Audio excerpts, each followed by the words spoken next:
ladies and gentlemen, I'm a great believer that this is not merely India's decade, but this is India's century, irrespective of Trump's tariff. I strongly believe that Trump has given us a huge opportunity. It's an opportunity for reforms. It's not about Russian oil. If it was the issue of Russian oil, then China buys much more Russian oil. Turkey buys as much Russian oil. We should take it as an opportunity to galvanize us. We should take it as an once-in-a-lifetime opportunity to truly transform ourselves, as was done by Japan post-World War II, as was done by China from 210 to 230, and that transformation, that change can only be driven by CBIC. And therefore, India in 2047 as a fully developed country is not a distant dream. It is within reach if CBIC embraces reforms very boldly, if it embraces technology very sharply and builds a culture of facilitation. With sustained growth, innovation, and inclusivity, we'll be amongst the top 3 economies and a high-income nation within 1 generation.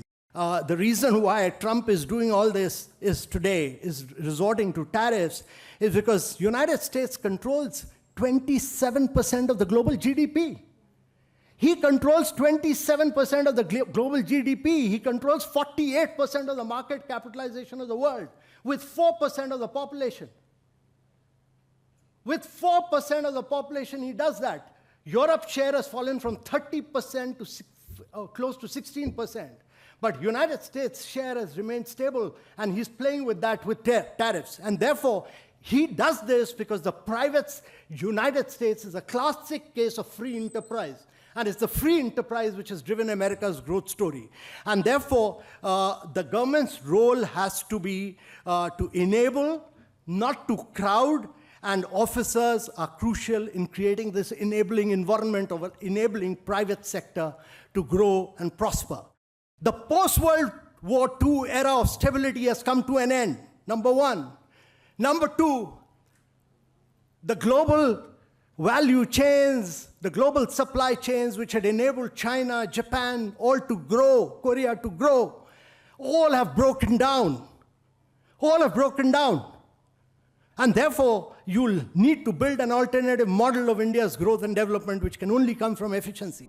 Trump की इस तरीके की हरकत हमारे देश के लिए आर्थिक हानि जरूर पहुंचाएंगे।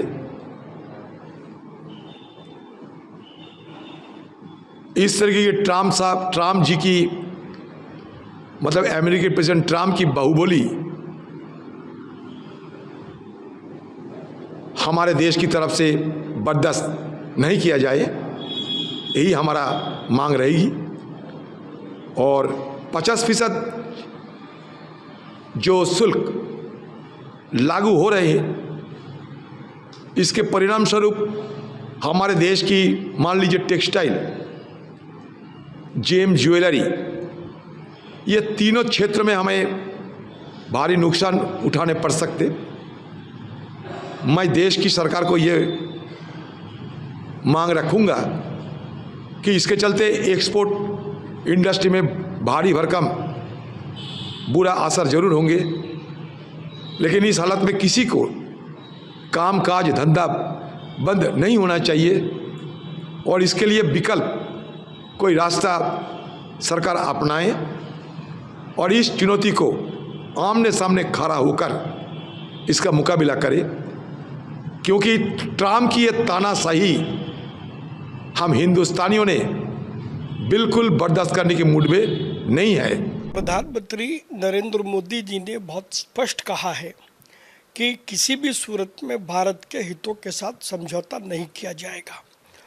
तो ये भारत के स्टैंड की फंडामेंटल लाइन है जिसको हमें समझना होगा कि हमारे देश की कृषि से, डेयरी से या रिटेल ट्रेड से कोई समझौता नहीं होगा। अमेरिका ने अगर गुंडागर्दी करके 50% टैरिफ लगाया है, हमें क्या करना चाहिए था? हमें कपास के ऊपर 11% से बढ़ा के 50% टैरिफ कर देना चाहिए था। यही किया दूसरे देशों ने। यूरोपियन यूनियन ने से जो कारें जाती थी अमेरिका ने उस पर 25% टैरिफ लगाया, तो यूरोपियन यूनियन ने 50% टैरिफ लगाया अमेरिका से आने वाली मोटरसाइकिल के ऊपर, कारों के। इसकी वजह से ट्रंप को झुकना पड़ा। चाइना के ऊपर ट्रंप ने 10% से 145% टैरिफ लगाया, तो चाइना ने भी 125% टैरिफ लगाया। डर के मारे ट्रंप को झुकना पड़ा। कनाडा के ऊपर 35% टैरिफ लगाया, तो कनाडा ने भी 25% टैरिफ लगाया। एज अ रिजल्ट ट्रंप को झुकना पड़ा। Mexico, Colombia, Canada, European Union, China, हर जगह जहां हम देख रहे हैं उनकी सरकारों ने खड़े होकर ट्रंप का जवाब दिया है, डट के जवाब दिया है, बहादुरी से जवाब दिया है। और ट्रंप एक कायर आदमी है, बुज़दिल आदमी है। ट्रंप को, जो देश ट्रंप के खिलाफ खड़ा हुआ उस देश के सामने ट्रंप को झुकना पड़ा। मोदी जी की पता नहीं क्या मजबूरियां हैं कि मोदी जी ट्रंप के सामने भीगी बिल्ली बने हुए हैं, पूरी तरह से झुके हुए हैं। आज हमारा देश दो तरफ से मार खा रहा है। एक तरफ से ट्रंप ने हमारे एक्सपोर्ट्स के ऊपर 50% टैरिफ लगा दिया। एज अ रिजल्ट हमारी जितनी डोमेस्टिक इंडस्ट्री थी वो सारी इंडस्ट्री बंद होने के कगार पे है, क्योंकि उनका सारा एक्सपोर्ट बंद हो गया है। बदले में हमारे मोदी जी ने जो माल अमेरिका से आता था उस पे टैरिफ खत्म कर दिया, तो अमेरिका का सारा माल अब हमारे बाजार में बिकेगा। हमारे किसान और हमारे उद्योगपति और हमारे व्यापारी सब बर्बाद हो जाएंगे।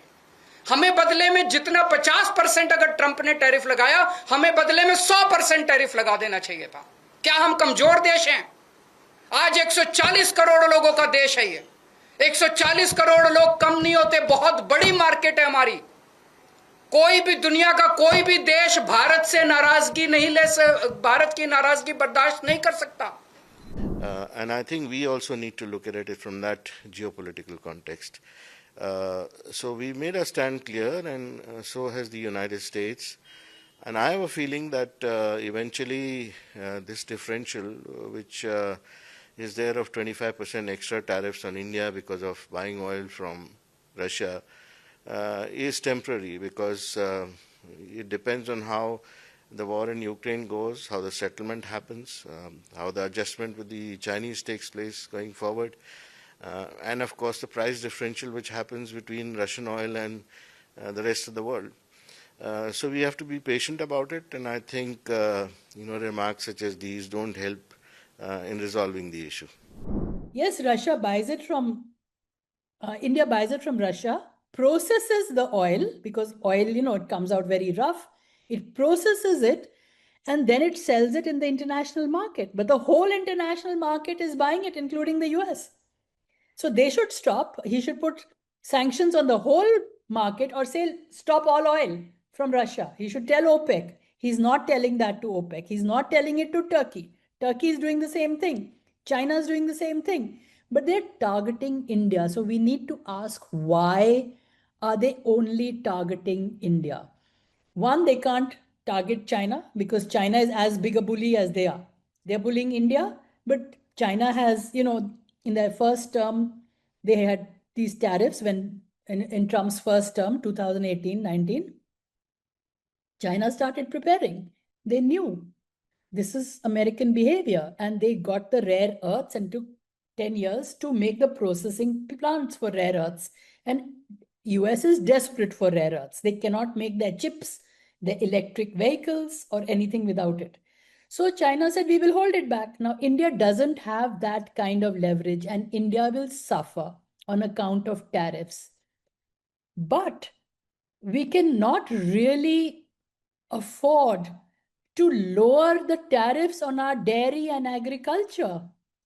That will destroy millions of our farmers and women farmers. So should we blame it on the Americans that you are destroying the Indian economy, which they are going to do? This is a clear failure of not just our foreign policy, also our economic policy. This is a failure of the leadership of the Prime Minister, because all roads lead to the Prime Minister. Everything he controls Therefore, questions will be asked to the Prime Minister that what all have you been doing the last 11 years, various foreign trips, what have we achieved? As a country, what have we achieved? Here we stand completely isolated in the entire world. So India has to carefully manage that. There's no going back. And Trump is not going to bow down to anybody. He's very clear. He's taken on India to show a message to Russia. He thinks by forcing India to stop buying Russian oil, that he will stop Putin getting dollars. But he forgets one important thing. Most of the Russian oil is exported. India imports about $200 billion of oil 2 years ago. $80 billion is exported. Only $120 billion. We are large exporters of refined products. And mostly it goes to Rotterdam and Europe. So if we stop buying Russian oil, our industry, part of it can shut down. We're not going to lose too much of money. But what will happen is the oil price in the world will go up. Where will Europe get refined products? Europe is buying refined products from China out of Russian oil. They're the largest buyers. If the oil price goes from $65 to $90 in America, what will American consumers do? As it is, inflation has gone up. They're in deep trouble. He must understand that. He thinks that he can push India around, but India has stood up. Now that Prime Minister has gone to Shanghai or China, Tianjin, I think he must have a call with Putin to say that India has got a trade deficit with Putin. We may be importing about $50-60 billion of oil from Russia. I think it's about 30%.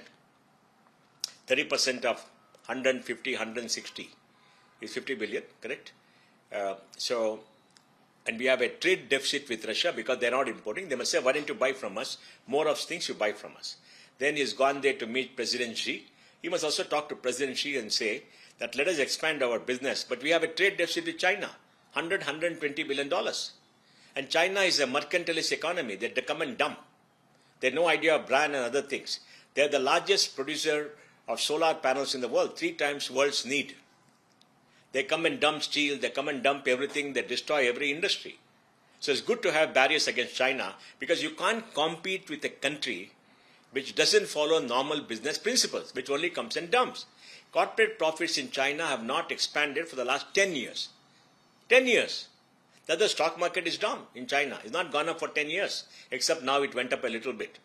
So I think it's important for him to talk and for Xi also President Xi to understand that he has to solve this problem. Trade cannot go on. And if trade goes there, the business between 3 of them, India can export $120 billion more. We can show that we have an alternative. So I think it's very important for India to take some action. And this is going to be painful for India because it is impacting the large part of the labor-intensive industries. So India must come out with some kind of help for all these industries which are impacted. For example, why don't you spend money on marketing? Tell them to go to other countries and sell, and government will reimburse the marketing costs, travel costs and other things. And tell them that for all the employees there, they will pay their employees social security, ESI and PF. If they employ them, they will pay their share for the next 6 months. Do something like that. And then also make sure that you incentivize them to go to other countries. Right? So India must do. Piyush Goyal is promising 2 things. We have not seen action on the ground. And also, why didn't you liberate Indians? Cut out all the unnecessary compliances, laws, etc. Reduce the interest rate by RBI. When inflation is 2.5-3%, RBI is borrowing overnight for 5.5%. Overnight money is now 5%, even though RBI says it will borrow at 5.5%. And 10-year bonds are 6.5%. Only 1.5% for 10 years. Reduce it by another 0.5%. And make sure that people get lower cost and people can borrow money a little bit more for investment like it happened in COVID. Guarantee 20% increase in working capital for all companies, MSMEs like you did in COVID. You've got to do something immediately to showcase before the rhetoric becomes worse and becomes very political. And then with Japan, sign a FTA with Japan. Japan is not our enemy. So let's open up to Japan. Let Japan trade with us. We trade with Japan. Let's expand our business. Japan can invest $40-50 billion a year for the next 20 years. They got enough money.